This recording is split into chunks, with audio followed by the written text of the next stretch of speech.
오늘 새벽 말씀에 이어서 계속 연장해서 다니엘 말씀을 전합니다. 새벽 말씀을 듣지 못한 분들도 듣다 보면 이해가 될 텐데 혹시 궁금한 분들은 우리 유튜브에 들어가면 새벽 예배 말씀이 다 올라가 있습니다. 새벽 설교는 길지 않았어요. 한 35분, 30분 내외로 했기 때문에 가서 들으시면 되는데 표정들을 보아하니 다 듣지는 않으실 것 같고 간단하게 제가 반복을 해드리면 다니엘이 다리오 왕이라는 메대 왕 시대에 묵시를 깨닫는데 사실 말씀을 깨닫는데 예레미야 말씀, 그래서 70년 만에 포로 생활이 끝난다라는 말씀, 다니엘이 먼저 드렸던 기도가 회개 기도, 회개를 오해하지 말라고 말씀드렸습니다. 장황히 설명 못 드립니다. 다만 회개는 내 죄를 털어버리는 게 회개가 아니라 하나님께 집중하는 기도라고 했습니다.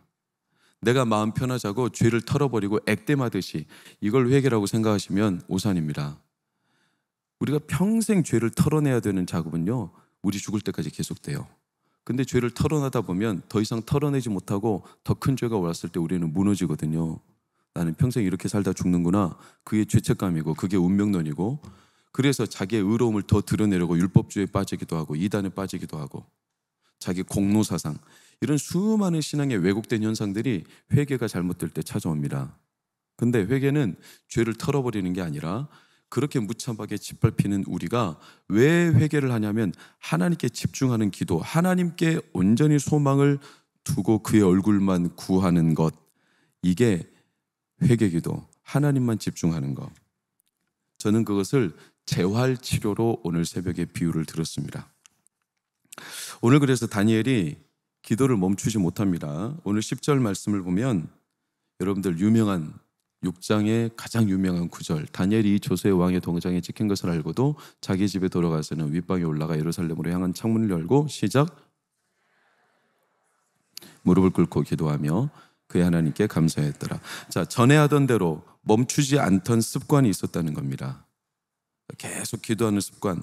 그럼 우리가 새벽 예배 드리고 철야 예배 드리고 그리고 우리가 수요 예배 드리듯이 이 습관, 그 습관이기도 해요. 그러나 그보다 좀 더 말씀을 살펴보면 다니엘이 왜 기도를 멈추지 않는가가 드러납니다.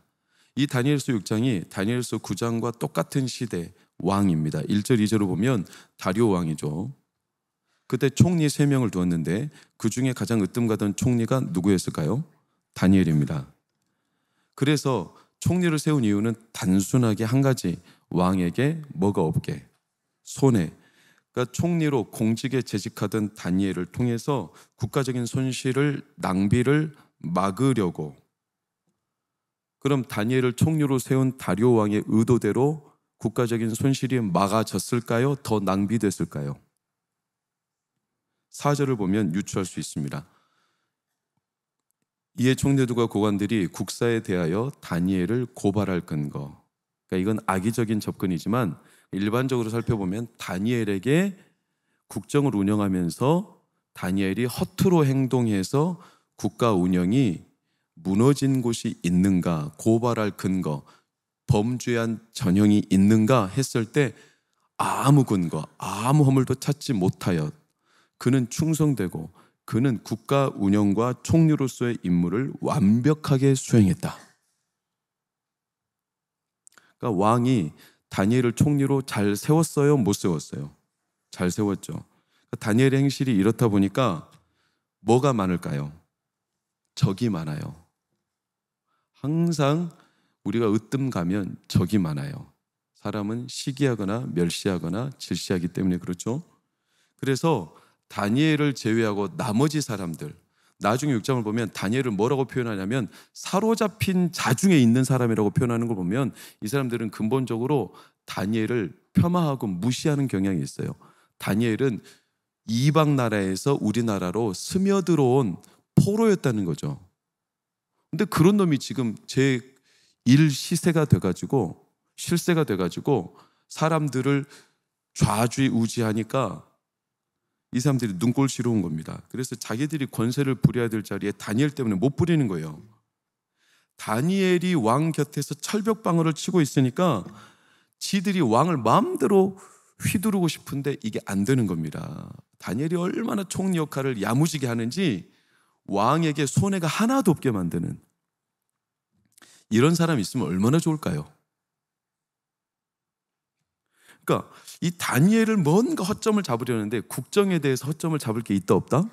없어요. 그래서 허점을 잡는 게 딱 한 가지밖에 없어요. 5절을 보면 신앙생활을 가지고 하나님의 율법에서 그 근거를 찾지 않으면 그를 고발할 수 없다. 트집을 못 잡는다. 왜냐? 그들도 알았어요. 다니엘이 멈추지 않는 습관이 있었다. 그게 뭔데요? 기도하는 습관이었어요.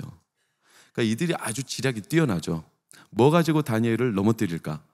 참, 그래서 다니엘이 늘상 멈추지 않던 그 습관, 그래서 세운 법이 뭐냐? 30일 동안, 지금부터 30일 동안 왕을 제외하고 어떤 신에게나 어떤 대상에게, 어떤 인간에게 굽혀 절하면 어디에 쳐넣는다? 사자굴에 쳐넣는다. 이 법안을 다리오 왕한테 제안을 합니다. 법 제정, 올라가 따지면 국회에서 법을 발의해서 제정하는 겁니다. 그러니까 이게 얼마나 왕의 입장에서는 기분 좋은 법입니까? 왜냐? 왕을 높여주는 거잖아요. 왕의 다른 신이나 다른 인간에게 결코 복종하지 말라는 법이잖아요. 그러니까 이 법을 만들면 딱 눈속임이죠. 왕을 가장 위하는 사람이 누구처럼 보여요? 이 법을 만든 사람들처럼 보이는 거예요. 이 사람들이야말로 왕의 권리와 권력을 보호해 주는 사람이니까, 법을 통해서. 그러나 실상은 그게 아니라 눈속임이죠. 누구를 죽이려는? 다니엘을 죽이려는. 다니엘의 빌미를 잡는 건 그거밖에 없어요. 그러니까 왕 앞에서 그렇게 속된 말로 알랑방구를 끼워 이런 법을 만들면 왕이 얼마나 좋겠어요. 여러분, 어떤 모임이나 어떤 그룹이나 어떤 회사나 그리고 어떤 첫 모임이나 누군가를 처음 만났을 때 나에게 아주 감언 이설로 웃으면서 너무 쉽게 접근하면 나를 높여주고 나를 칭찬해주는 사람 조심하셔야 합니다. 제가 지금 불화를 조장하는 게 아닙니다. 사람들이 값없이 사람을 높여주지 않습니다. 본성이 그렇지 않습니다. 특히 여러분, 이런 사람들 조심하셔야 돼요. 참고로 웃는데 입꼬리는 올라가는데 광대뼈가 승천을 안 해. 이렇게 광대뼈는 그대로 입꼬리만 이렇게. 이런 재수 없는 얼굴은 속에 뱀이 있어요. 조심하셔야 돼요. 지금 이 사람들이 그런 거예요. 그래 놓고서는 이들이 왕한테 아주 좋은 법인 것처럼 제안했고서는 왕을 위한 법, 우리나라를 위한 법. 그래 놓고서는 거기를 고치지 못하도록 왕의 도장을 찍어버려. 그러니까 왕은 좋다고 도장을 찍어. 자기의 충신, 자기에게 진짜 최고의 신하인 다니엘을 죽이는 법인지도 모르고. 저는 좀 꼰대 같은 소리지만 오늘 이 말씀을 묵상하고 지금 다니엘서를 계속 살펴보며 이 장면을 볼 때 제가 참 이상하게도 이 장면에서 약간 우리나라 같다라는 생각을 하게 됐어요. 이게 저만의 너무나 민감한, 나만 좀 이상한 생각을 하는지 모르지만 너무 우리나라 현재와 비슷하다. 여러분 잘 봐봐요. 요즘에 우리나라 얼마나 많은 법들이 제정되고 있는 줄 아십니까? 여러분들 들으면 알도 못할 법들이에요. 제가 빨리 말해볼게요. 인권위법, 학생인권법, 학생인권조례 아니에요. 지금 새로 발의가 되고 있어요. 학생인권법, 사회적 가치 실현법, 일하는 사람 보호법, 동성애 피부양자 자격법, 안락사법, 낙태법, 이런 법들이 지금 국회에 주르르 발의되고 있어요. 저는 의문을 던져요. 진짜 나라를 위한 법인가? 게다가 온갖 탄핵이 난무하고 있어. 대통령 탄핵, 검사들 탄핵, 좀만 뭐 하면 탄핵. 이게 진짜 나라를 위한 법인가? 아니면 지들 살겠다고 법을 제정하는 건가? 근데 여러분 놀라지 마세요. 시대를 불문하고 항상 그랬어요. 다니엘 시대도 그랬고 그 이후 시대도 그렇고 예수님 시대 때도 예수님을 못 잡아먹여서 안달이었어요. 그래서 예수님을 죽이려고 온갖 빌미를 다 갖다 붙여. 하다 안 되니까 하나님 모독죄로 잡아쳐놓고, 빌라도가 아무리 생각해봐도 예수님을 죽일 죄가 없다는 거예요. 이렇게까지 판결을 내렸는데도 죽이기 위해서 뭔들 못해. 온갖 온갖 나쁜 법들을 다 근거로 제시해서 예수님을 잡아 죽이는 것. 이 시대 세상을 지배하는 공중권세 잡은 자의 방법은 예나 지금이나 똑같다는 사실. 그러니까 세상이 그래요. 다 나를 위하는 것 같아도 손해를 보지 않으려고 해요. 손해보면서 나를 위하는 사람은 그닥 많이 없어요. 손기도 목사는 그래도 손해보면서 합니다. 근데 이렇게 보면 솔직히 다리오 왕도 얼마든지 다니엘을 살릴 수 있습니다. 어떻게 해요? 반대 조서를 내면 돼요. 이놈들이 제시한 법이 아주 악의적인 법이거든요. 그걸 나중에 왕이 압니다. 그러면 그때라도 딱 멈추면 됩니다. 너희들 참 의도가 나쁘다. 그러면서 반대 조서를 내서 이 법과 충돌시켜가지고 법 자체를 무효화시킬 수 있어요. 그 당시 여러 정황을 따져보면. 근데 다리오가 그렇게 안 합니다. 왜 안 할까요? 왜냐하면 자기 왕권과 신하들과 충돌되어서 자기 신변이 흔들리는 게 싫어. 다니엘을 왜 뽑았다고요? 손해를 안 보려고 뽑았다고요. 그런 다리오가 자기가 손해보면서 다니엘을 보호해 줄리? 만무하죠. 그래서 알면서도 그냥 통과시켜버려요, 나중에. 물론 안타까워는 하죠. 그러나 얼마든지 다리오도 다니엘을 살릴 수 있는 법을 자기 스스로 제정할 수 있어요. 그 정도 왕권이에요. 근데도 안 해요. 그러니까 다니엘을 포기한 거죠. 이런 시대예요. 다니엘이 자기를 죽이는 법을 만들 걸 알고서도 기도를 계속 멈추지 않았습니다. 여러분 질문 드려요. 30일 동안 법을 만들었어요. 기도하면 이제부터 사자밥이 쳐넣겠다. 여러분 뭐가 더 괴로워요? 30일 동안 예배 기도하지 말라고 하는 게 괴로워요? 예배 기도를 30일 동안 끊임없이 하려고 하는 게 괴로워요? 솔직히 말씀하세요. 30일 동안 예배와 기도를 계속 교회 나와서 하라고 하는 게 괴로워요? 30일 동안 좀 쉬면 좋겠죠? 아멘 할렐루야. 교회 문 좀 걸어 잠그고 30일 동안 쉬면 훨씬 좋지 않겠습니까? 근데 다니엘은 30일 동안 기도를 멈추라는 게 너무 괴로웠어요. 왜 그는 기도를 계속할까요?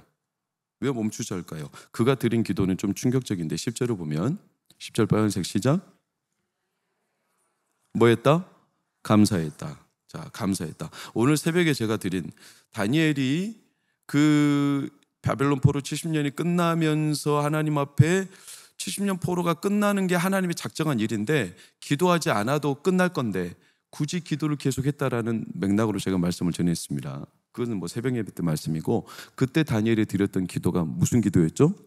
회개 기도였어요. 그래서 제가 회개에 대한 말씀을 새롭게 수정해서 말씀드린 거고 오늘은 무슨 기도를 드리죠? 감사 기도. 자, 회개하고 감사는 연결되어 있습니다. 회개는 하나님께 집중하는 기도입니다. 그럼 감사는 뭘까요? 감사는 하나님께서 행하실 일들이 보여지는 기도입니다. 우리가 하나님께 집중하다 계속 집중하다 보면 하나님의 행하실 일들이 보입니다.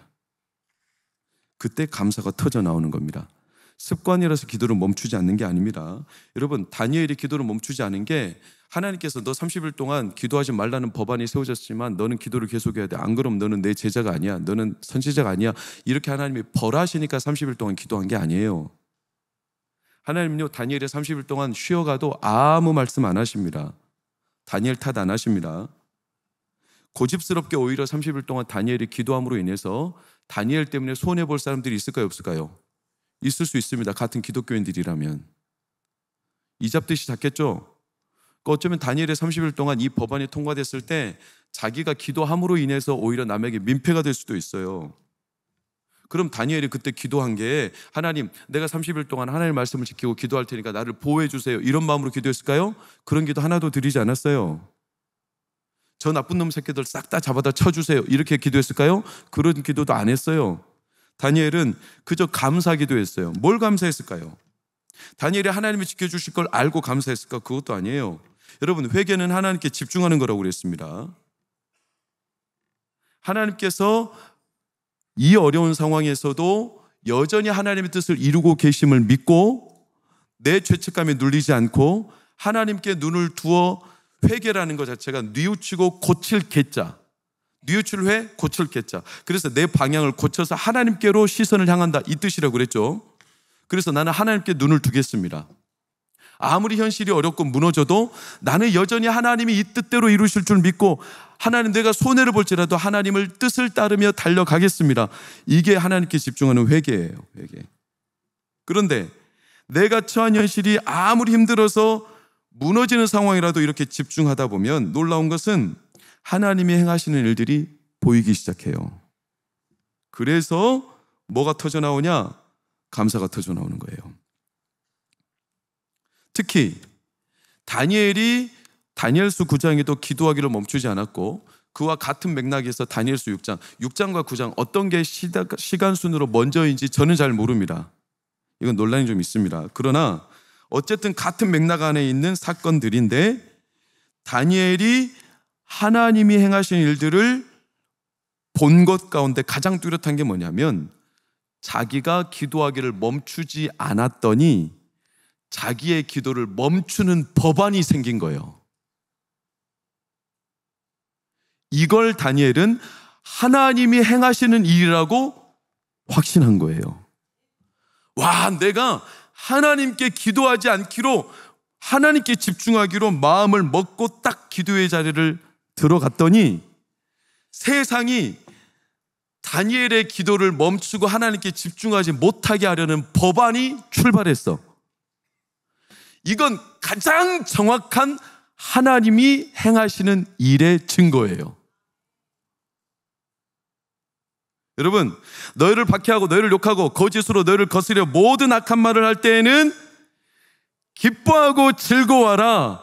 하늘에서 상이 큼이라. 할렐루야. 내가 하나님 앞에 멈추지 않기로 마음을 작정하고 갔더니, 여전히 하나님 앞에 집중하기로 갔더니 내 집중력을 떨어뜨리고 내 기도를 멈추게 하는 일들이 주변에 일어났다. 두말하지 말고 하나님의 뜻이라고 믿으십시오. 가장 정확한 하나님의 증거입니다. 이런 비유를 들어서 죄송하지만, 내가 주일과 금요철야만큼은 기도의 자리와 예배의 자리를 지키기로 마음 먹고, 아멘. 권사님이 아멘 하는 것은 은혜가 아주 크지만 제가 볼 땐 좀 당연한 것처럼 느껴지고, 권사님 워낙 기도의 자리를 잘 지키시니까, 우리 청년이, 우리 고3이 그 마음을 가지고 지키기로 작정한 순간 느닷없이 금요일부터 학원이 시간을 땡겨서 9시부터 시작해. 그러면 누구 뜻이라고? 그럼 정확하게 내가 작정한 뜻을 하나님이 지금 맞다고 사인을 주신 거라고. 두려워하지 마시라고.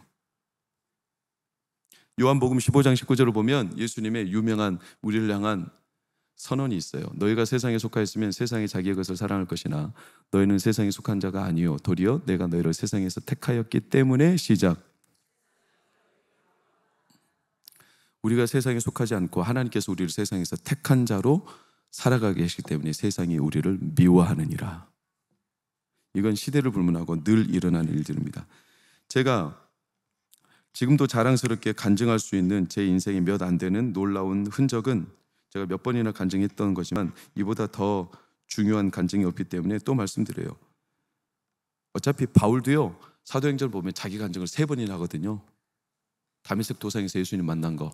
근데 성경으로도 3번을 했다면 바울이 성경에 등장하지 않는 사석에서 자기 간증을 10번도 더 했을 거예요. 그에 비하면 저는 이제 5번째예요. 아직 10번 남았어요. 그러니까 저 째려보지 마세요. 제가 지금도 하나님의 뜻이라고 확신했던 그때를 지금도 잊을 수 없는 게 군대에서인데,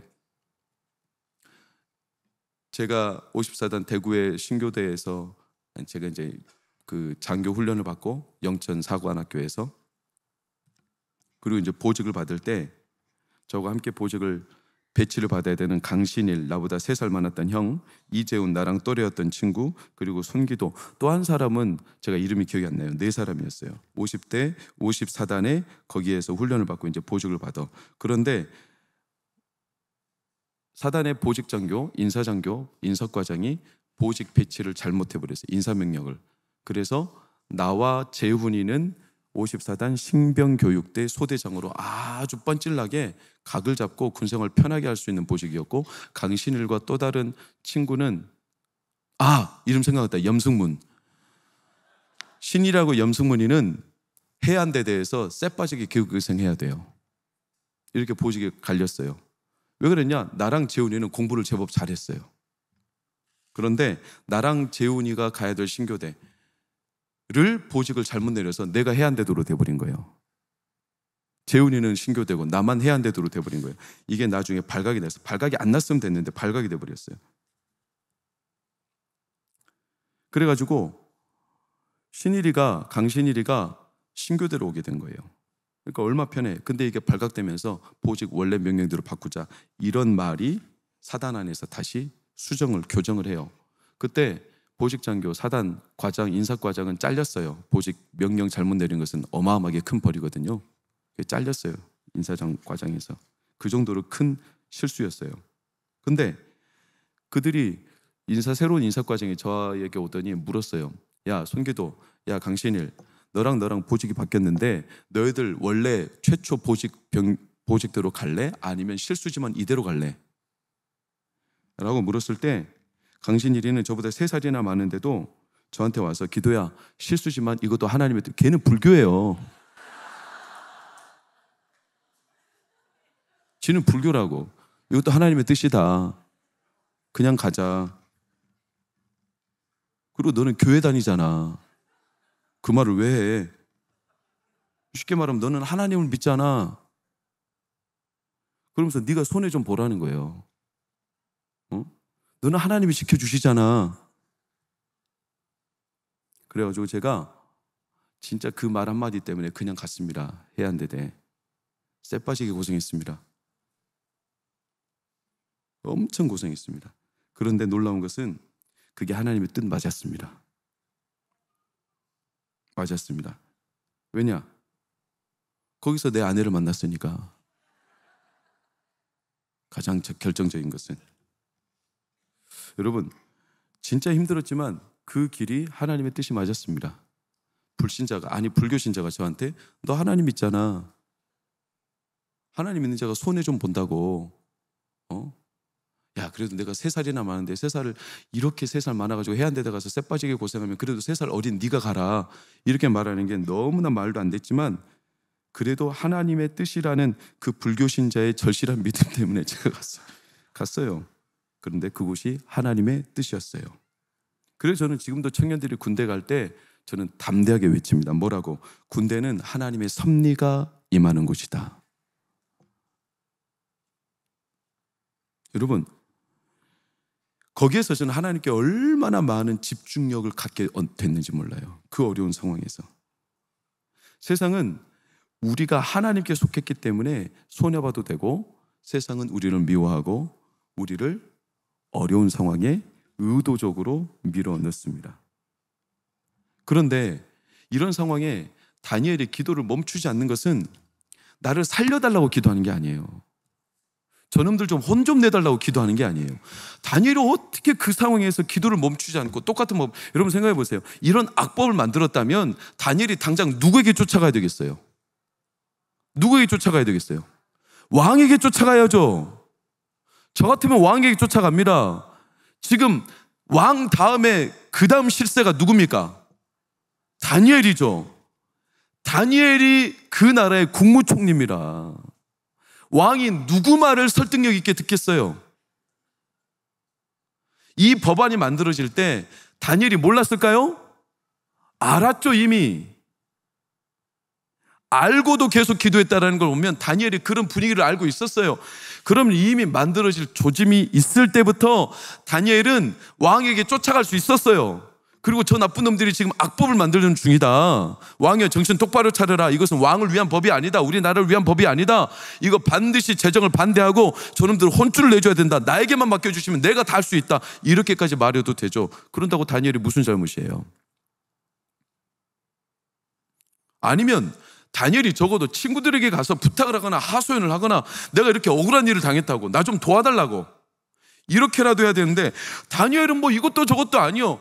자기가 이렇게 해를 당하는데 남들을 미워하는, 그래서 좀더 죽여달라는 기도도 아니고 나를 살려달라는 기도도 아니고, 내가 이렇게 30일 기도해도 내가 사자굴에 들어가도 살아날 거라는 하나님 앞에 간구를 드리는 것도 아니고 그냥 하나님 앞에 집중하며 회개 기도했고 하나님 앞에 감사하며 하나님의 행하실 일을 멈추지 않고 기도했다는 것은 다니엘이 뭔가 남달랐던 기도의 습관을 가지고 있었다는 뜻이 아니라, 여러분, 우리는 오늘 여기에서 한 가지 분명하게 마음에 확신할 게 뭐냐면, 다니엘은 남들이 보지 못하고 하나님의 행하신 일들을 다니엘만 봤기 때문에 그 기도를 멈출 수 없었던 겁니다. 멈추지 않은 게 아니라 너무나 뚜렷하게 하나님께 집중하며 그 하나님의 행하신 일들이 보여지니까 멈출 수 없었던 겁니다. 그 감격에 겨워서. 그래서 감사 기도가 터져 나온 겁니다. 우리의 기도가 고만고만한 수준이라고 제가 비하하는 게 아닙니다. 여기까지 드린 기도도 위대하지만 여러분, 우리의 현실을 뚫어버리고 하나님의 행하신 일이 이 밤에 드러나야 되지 않겠습니까? 그래서 우리 마음이 뜨거워져 가지고 기도를 멈출 수 없는 가슴에 이 불이 떨어지기를 축원합니다. 다니엘이 기도를 멈출 수가 없었어요. 안호성 목사님이 그랬다죠. 이 장이 다 그 장 뭐라고 합니까? 안에서 녹는 거를, 장에 녹는 걸 뭐라고 하죠? 폐혈증으로 싹 다 장기가 녹아갈 때 이제는 한 달밖에 남지 않았다는 사형선고, 여기다가 구멍 내가지고 여기다가 구멍 내서 고름, 이렇게 거즈를, 긴 거즈를 여기다 달아서 여기다 매가지고 고름을 여기서 쫙쫙 빼내는 그런 병들. 키가 178인가 180 가까이 되는데 몸무게가 32kg까지 떨어졌으니까 뼈밖에 안 남아서 죽었죠. 1년 동안 못 걸었죠. 여러분, 1년 동안 못 걸으면 어떻게 될까요? 근육이 사라집니다. 아시죠? 근육이 하나도 남지 않습니다. 외람된 얘기지만 제 안에 지금 다리에, 제 안에는 근육이 하나도 없습니다. 지금 7개월 동안 침대에서 내려오지 못하잖아요. 근육이 하나도 없어요. 그리고 발에 감각이 없어요. 이 두 다리로 이렇게 일어설 수 없어요. 왜냐하면 안 걸었기 때문에. 사람 몸이요, 신기한 게 안 쓰면요 근육이 굳어요. 안 쓰면 굳습니다. 그래서 다리가 이제 이렇게 딱 지면에 닿으면 이렇게 직각이 되는 거잖아요. 근데 아내가 이제 지면에 닿는 그 시간이 7개월이나 없기 때문에 다리가 이렇게 직각으로 안 되고 이렇게까지밖에 안 돼요. 이렇게 안 굽혀져요. 굳었죠. 그래서 제가 계속 재활 또 이렇게 만져주고 근육 풀어주고 하지만 생각보다 쉽지 않아요. 근데 이런 사람들이 어떤 감각에, 제가 새벽에도 말했듯이 감각에 집중한다는 게 얼마나 괴로운 일인 줄 아십니까? 우리도 지금 감각에 집중하는 게 어려운데, 제가 그래서 새벽에 관략근, 지금 다시 한번 해볼까요? 관략근 한번 힘 줘보세요. 관략근에 힘 주는 게 얼마나 힘든지 아시죠? 10초도 못 버텨요, 관략근에 힘 주고 있는 거. 근데 이런 감각이 1년 동안 사라져버린 사람들, 안호성 목사님이 그때 죽은다고 했는데 기적적으로 이제 염증이 싹 빠져버리고 고름덩어리가, 그러면서 그때부터 혈기가 돌더래, 살아나더래, 물이 들어가더래. 원래 물만 마셔도 장기가 터져 나오던 사람이 그래가지고 살았어. 그래가지고 1년이 넘어서야 처음으로 발을 디뎌요. 온 신경이 발끝에 가 있어. 그때 그 느낌을 안흥성 목사님 이렇게 말하더라고. 자기 발이 아닌 것 같아. 더 나아가 밖에 처음으로 나가는데 햇살이 자기 얼굴에 쏟아질 때 이렇게 표현하더라고요. 햇살이 꼬숩더래. 남들이 느끼지 못하는 이 어마어마한 감격과 감사. 우리는 너무나 익숙해졌는지 모르지만 그게 집중하는 자에게 하나님이 행하시는 영적인 감각이에요. 그래서 저도 요즘에는 아내 이제 재활을 위해서 이렇게 침대가 세워지는 거 가지고 자꾸 세우고 일으키고, 그리고 다리를 펴게 만들고 땅에 딛게 만들고 그런 일들을 지금 하거든요. 근데 신경이 집중되는 게 쉽지 않아요. 여러분, 그 감각과 감격이 터져 나오는 거예요. 하나님께 집중할 때. 다니엘이 그래서 멈출 수 없었던 거예요. 다시 한번 귀찮지만 말씀드려요. 회개는 죄를 떨어버리는 액땜이 아니라고 말씀드렸어요. 나만 편하고자 죄 털어버리는 게 회개가 아니라 뉘우칠회, 고칠게. 그래서 내가 뉘우침만으로 마음을 아파하고 눈물을 흘리는 건 회개가 아니에요. 그것은 애통이 하는 거고, 진짜 회개의 완성은 고칠게, 내 눈이 하나님께로 돌려서 집중하는 거예요. 그래서 수술, 제가 재활로 비유드렸죠. 사람이 교통사고를 당했을 때 감각을 잃어버렸어요. 그러면 13시간 수술을 해. 뇌출혈을 막고 틀어진 장기를 다 원상태로 13시간 동안 부러진 뼈를 다시 붙이고 감각이 사라졌어. 하반신 많이 삐고 왔어. 그럴지라도 모든 수술을 13시간 동안 해요. 그래서 수술은 단번에 하루 만에 끝납니다. 수술이 잘 됐습니다. 목숨 건졌습니다. 이것도 우리에게 구원을 주시는 회개이지만 남은 게 있다고 그랬어. 그게 뭐라고요? 재활이라고요. 재활은 2달, 3달, 5년, 10년 평생 해야 될지도 몰라. 내 몸에 마비된 감각을 살리기 위해서 계속 재활을 하는 거예요. 근데 하다 보면 안 되지. 감각이 안 살아나죠. 그래서 죄책감 때문에 또 무너져. 나 이렇게 끝나는구나. 그래서 재활할 때 제일 어렵고 두려운 게 밀려오는 죄책감이라고 그랬어요. 운명론. 여러분, 그래서 그 재활 치료 때 다니엘은 자기가 무너지는 이 마음이 있지만 나를 향한 하나님의 뜻은 신실하니까 나 하나님께 눈을 두겠다. 집중하는 기도로 회개를 했다는 거예요. 자기 죄를 털어버리는 수술이 아니라 그건 이미 하나님이 행하셨습니다. 오늘 밤에도 우리에게 하나님이 성령께서 행하셨습니다. 중요한 건 우리 안에 하나님이 주께로 집중하게 하시는 기도의 눈을 열어주셔야 합니다. 그게 평생 우리의 신앙생활의 여정이에요. 그때 감각을 하나님 앞에 집중하다 보면 어떻게 되냐? 어느 순간 감각이 터져 나와요. 그게 다니엘에게 터져 나온 감사예요. 그래서 회개와 감사 기도는 연결되어 있어요. 우리가 근육을 쓰지 않으면 근육은 퇴화되게 되어 있어요. 여러분, 치열하게 살라는 말이 아니에요. 다니엘은 이 하나님을 향한 집중과 하나님이 주신 이 감격을 멈출 수가 없었기 때문에 계속 기도를 감당한 거예요. 우리의 호흡은 멈추지 않죠? 우리의 심장은 멈추지 않죠?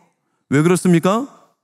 멈추면 죽으니까 멈추지 않는 게 아니라 살아있다는 것은 그 살아있음을 느끼고 계속 유지하고 싶은 겁니다. 그래서 호흡이 멈추지 않고 그래서 심장은 멈추지 않습니다. 계속 뛰는 거죠. 사랑하는 여러분, 그래서 다니엘이 기도를 멈출 수 없었던 겁니다. 얼마나 웃기냐면 사람들이 다니엘에게 이렇게 법안을 만들어 함정에 걸리게 만든 거예요. 다니엘이라는 사람은 말이야, 하나님께 늘 집중하며 사는 사람인데 하나님께 마음을 완전히 쏟아가지고 그분께만 눈을 두고 사는 사람인데 다니엘은 그런 사람이기 때문에 다니엘은 다른 걸로 고발하면 절대로 안 넘어지고 다니엘은 하나님께 집중 못하게 하면 다니엘은 차라리 죽음을 선택할 수밖에 없는 사람이야. 다니엘은 너무나 하나님께만 집중하니까 우리가 법을 만들 때 다니엘이 하나님께 집중 못하게만 하는 법을 만들면 다니엘은 차라리 그럴 거면 하나님께 집중하면서 뭐를 불사한다? 죽음도 불사한다는 것을 이 사람들이 믿은 거예요. 아니, 세상 사람들이 그렇게 믿은 거예요. 얼마나 놀랍습니까? 다니엘이 그렇게 믿은 것도 아니고 세상 사람들이 믿지 않는 여러분의 가족이, 믿지 않는 여러분의 회사 동료가 여러분을 바라볼 때 뭐라고 믿냐면 이놈 말이야, 교회 안 나가면 차라리 회사 그만두고라도 교회 나갈 놈이야. 이렇게 믿어야 되는데 거꾸로 이놈은야, 회사 잘리면 교회 그만두고 회사 올걸? 이렇게 생각한다면 지금 거꾸로 돌아가고 있는 거죠. 다니엘은 사람들이 생각할 때 하나님께 대한 집중력이 얼마나 집요했는지 다니엘은 그것만 넘어뜨리면 그놈은 죽음을 스스로 선택할 거야. 여러분, 그랬기 때문에 다니엘에게 하나님의 감격이 터져 나온 겁니다. 오늘 저는 이 땅에 살아가는 우리에게 하나님의 이 기도의 깊이, 하나님의 기도의 이 감각이 터져 나오기를 축원합니다. 그래서 하나님만 하실 수 있는 일이 우리 가운데 보이기를 축원합니다. 14절을 보면 왕은 다니엘이 죽는다고 하니까 아무것도 못해요. 밤새 고민하지만 왕은 할 수 있는 게 없어요. 때때로 하나님이 왜 우리를 이 땅에 처음부터 막아주실 수 있는데, 그놈들이 악법 만들 때부터 다 저지할 수 있는 하나님이신데, 다니엘이 아무리 기도를 해도 다니엘이 기도하는 장면을 그 나쁜 놈들이 하나님의 눈을 가려버리면 못 보게 할 수 있잖아요. 엘리사 시대 때 사마리아 성에 아람 군대가 쳐들어왔을 때 하나님께서 아람 군대의 눈을 멀게 해가지고 사마리아 성 한 도시에 들어온데도 이들이 어디 온지도 모를 만큼 하나님 눈을 가려버린 사건이 있거든요. 얼마든지 다니엘의 흠을 잡으려고 했던 놈들의 눈을 하나님이 가려버릴 수 있거든요. 근데 하나님은 안 가렸어. 다니엘을 죽음의 법으로 그냥 방치하신 것처럼 보였어요. 왜 그럴까요? 이 죽음의 길로 떠나는 다니엘, 왕은 구원할 수 없어요. 세상은 다니엘을 구원할 수도 없고 죽음으로 몰고 갈 거예요. 근데 그때 하나님의 일이 드러나요. 세상은 할 수 없을 때 하나님만 다니엘을 구원하실 수 있다는 거예요. 그래서 때때로 우리를 세상에 내어놓으실 때가 있어요. 왜? 하나님이 하시는 일이 그때 드러나요. 20절에서 23절, 왕이 굴에 가까이 갑니다. 너희 너희를 구원했느냐? 그랬더니 나의 하나님이 사자들의 입을 봉하셨습니다. 내가 무죄하다는 것을 하나님이 증거하셨습니다. 몸이 조금도 상하지 않았습니다. 모두가 죽일 듯 덤비고 왕은 살리려고 해도 살릴 수 없는 상황에 하나님만 다니엘을 구원하실 수 있다는 것을 보이셨습니다. 그러니 하나님이 행하신 일이 다니엘을 통해서 드러났고, 다니엘은 하나님을 통해 영광과 감격을 누리게 됐죠. 이것은 예수님의 복음과 똑같습니다. 여러분, 무덤 앞에 아무도 못합니다. 예수님이 십자가에 죽으시고 무덤에 들어갈 때 누구도 죽음을 막을 수가 없었습니다. 죽음의 사자가 예수님 향해서 입을 쩍 벌립니다. 그런데도 우리는 왜 십자가가 영광이라고 말합니까? 예수님이 죽으셨습니다. 그리고 그 굴에 갇히셨습니다. 그런데 그 굴에서 죽음의 사자가 예수님을 삼켜버리고 덮친 줄로 알았지만, 하나님은 그 죽음의 사자의 입을 찢어버리셨고 예수님을 3일 만에 부활시키셨고, 그 죽음의 사자의 입을 하나님은 봉하셨고, 예수님이 살아나신 그날 천사들이 예수님 곁에서 예수님을 보좌하셨고, 감히 누구도 하나님의 생명을 범접할 수 없었고, 그 무덤, 그 깊은 굴에서 예수님은 살아나셨기에, 하나님만 하실 수 있는 구원을 드러내셨기에, 십자가는 우리의 영광이고, 십자가는 하나님의 능력이고, 십자가는 하나님이 우리에게 허락하신 하나님의, 나타내시는 하나님의 역사입니다. 우리를 무죄라고 선언하시는 것이 그래서 십자가입니다. 사랑하는 여러분, 우리가 그래서 그리스도와 함께 죽고 그리스도와 함께 살며 그리스도와 함께 영광을 누리게 된 겁니다. 그걸 다니엘이 누린 겁니다. 오늘 26절에서 28절을 마지막으로 보면 하나님께서 다니엘에게 행하신 이 일을 다리오 왕이 증언합니다. 그는 살아계시는 하나님이시오 영원히 변하지 않으실 이시다. 그분의 나라는 멸망하지 않고, 아멘 하십시오. 그분의 권세는 무궁할 것이며 그분은 사자의 입에서도 우리를 건지시는 분이십니다. 그러니 다니엘과 하나님의 백성들은 모든 상황 가운데 형통하게 됩니다. 사랑하는 여러분, 그분이 오늘 이 자리에 우리와 함께 하십니다. 그분이 우리를 다스리고 계십니다. 오늘 이 시간 우리의 하나님께 집중하는 눈을 통해 우리 안에 영적인 감각이 깨어나고 하나님이 주시는 영적인 감사가 터져 나오기를 축원합니다. 그분은 이 시간 우리를 통치하시며 우리를 다스릴 수 있고, 더 나아가 우리를 죽일 듯이 덤비는 사자의 입과 같은 모든 문제를 하나님은 멸하십니다. 오늘 그 믿음으로 주를 경험하시기를 축원합니다. 우리 찬양하며 기도하겠습니다.